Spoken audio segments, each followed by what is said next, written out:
Le 1er décembre 2025 marque la 38e journée mondiale de lutte contre le sida.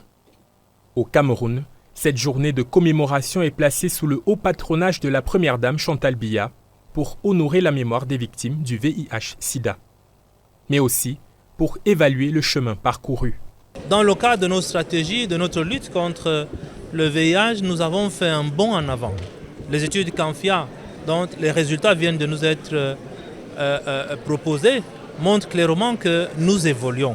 Donc nous avons donc vraiment espoir que si nous réussissons à ramener tous ceux qui ont encore un statut VIH inconnu sous traitement antirétroviral, on sera justement au rendez-vous de l'élimination du sida, même avant horizon 2030.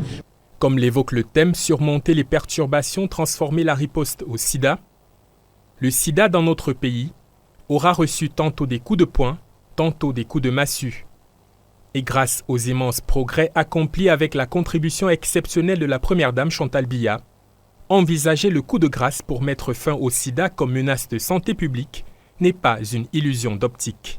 En plus de notre stratégie qui se transforme aujourd'hui et qui s'affine vers les cibles les plus vulnérables, vers les jeunes, vers les adolescents, nous avons mis un accent sur la stigmatisation, sur la discrimination qui doivent disparaître. Parce que plus nous allons lutter contre la stigmatisation, la discrimination, mieux nous allons permettre aux uns aux autres de connaître leur statut, de se mettre sous antirétroviraux et de supprimer leur charge virale et donc de pouvoir éliminer à l'horizon 2030, n'est-ce pas, le VIH-Sida dans notre pays. Synergies africaines entend maintenir ses activités de sensibilisation pour réduire la transmission du VIH de la mère à l'enfant, pour baisser le taux de nouvelles infections chez les jeunes et renforcer la prise en charge pédiatrique.